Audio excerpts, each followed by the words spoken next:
At first, I thought it was coincidence, just a neighbor standing at the window, but the more nights that passed, the more I realized something disturbing.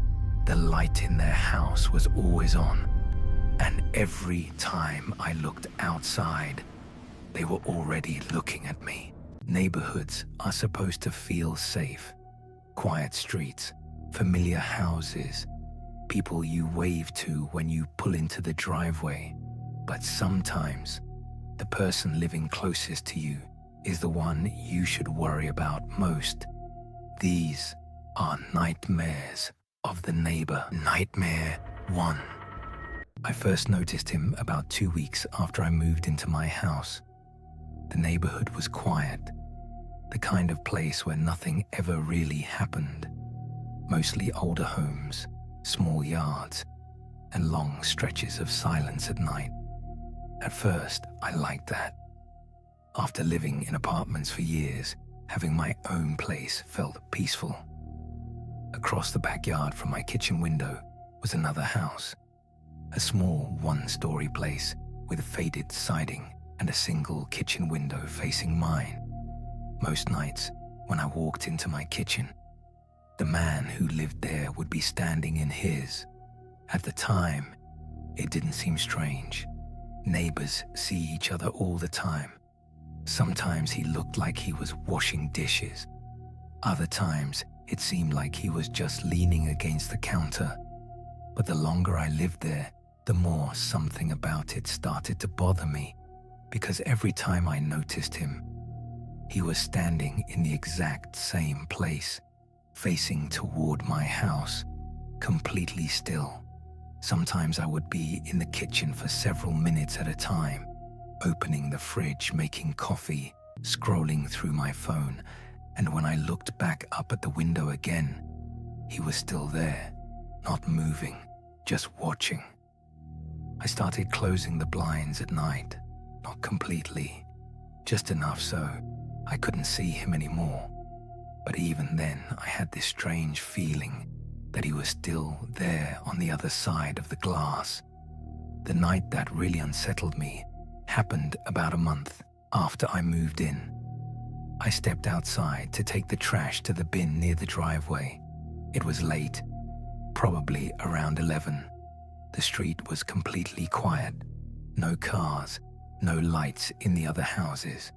As I walked across the yard, I glanced toward the house behind mine, and there he was again, standing in the window, watching.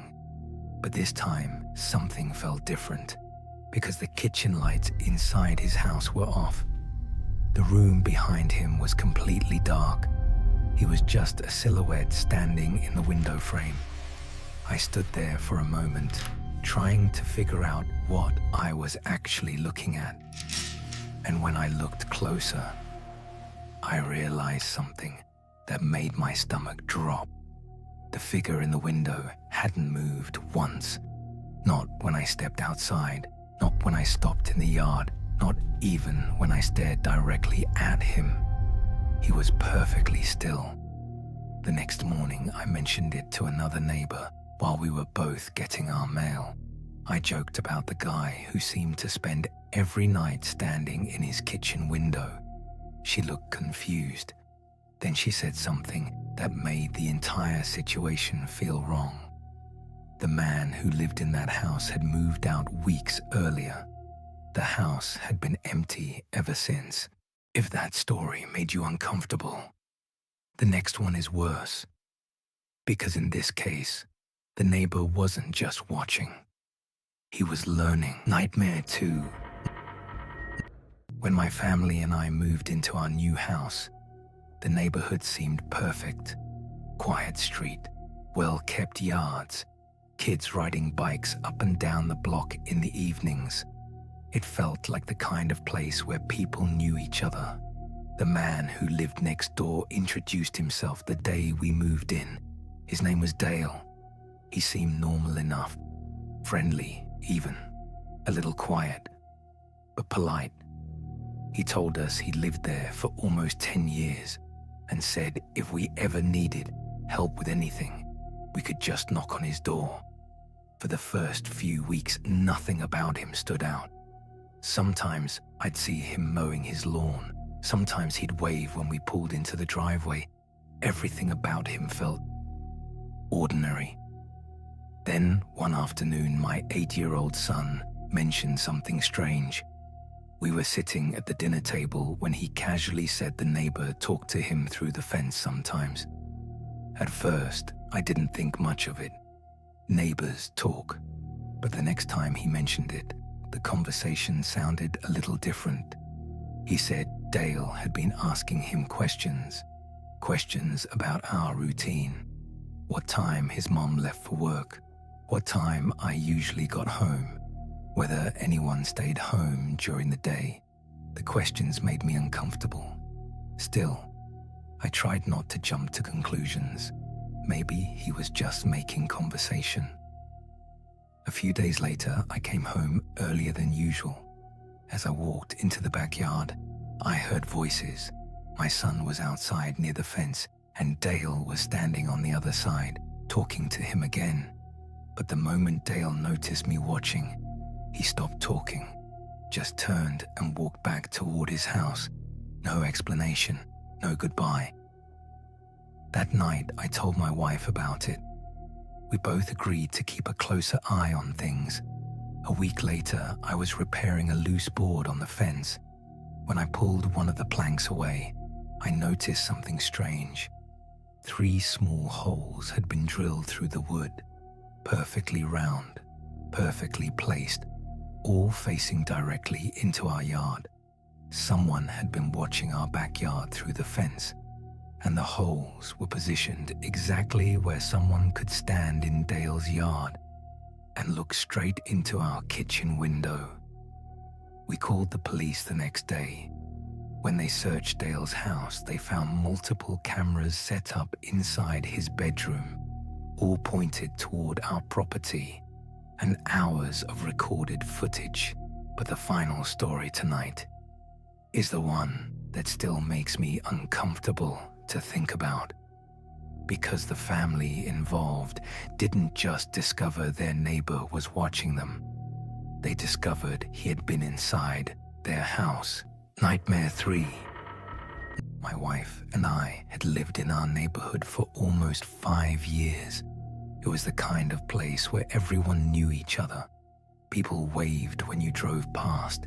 Kids played basketball in the street. Neighbors helped each other with things like yard work or watching pets during vacations. And one neighbor in particular had become someone we trusted. His name was Carl. Carl lived 2 houses down and had been in the neighborhood longer than anyone else. He was the kind of guy who always seemed helpful. If someone needed a ladder, Carl had one. If someone's car wouldn't start, Carl would walk over and try to help. So when we planned a weekend trip out of town, asking Carl to keep an eye on the house seemed completely normal. We even gave him a spare key, just in case something happened while we were gone. The trip itself was uneventful, but when we returned home Sunday night, something felt slightly off. Nothing obvious, nothing broken, just small things that didn't seem quite right. A chair in the kitchen table was pushed out farther than we remembered. A cabinet door was left open, and a container of leftovers in the fridge looked like someone had taken a few bites. At first, we laughed it off. Maybe we just didn't remember things correctly, but the strange feeling didn't go away. Then, about a week later, something happened that changed everything. It was some time after midnight. I woke up to a faint noise downstairs. At first, I thought it was the house settling, but then I heard it again. Footsteps, slow, careful, moving across the kitchen floor. My heart started pounding. I grabbed my phone and slowly walked down the hallway. Every step felt louder than it should have. When I reached the kitchen doorway, someone was standing inside my house. Carl. He was holding the spare key. For a few seconds, neither of us said anything. Then he calmly said he had come by to check on things. But the police investigation that followed revealed something much more disturbing. Carl had been entering our house regularly, sometimes when we were gone, sometimes when we were asleep, just walking through the rooms, looking around, opening drawers, going through things. The police believed he had been doing it for weeks, maybe longer.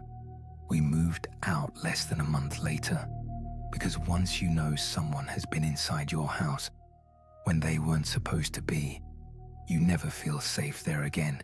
You can feel safe with us. Don't miss another episode. This has been Nightmares of the Neighbor. Sleep carefully.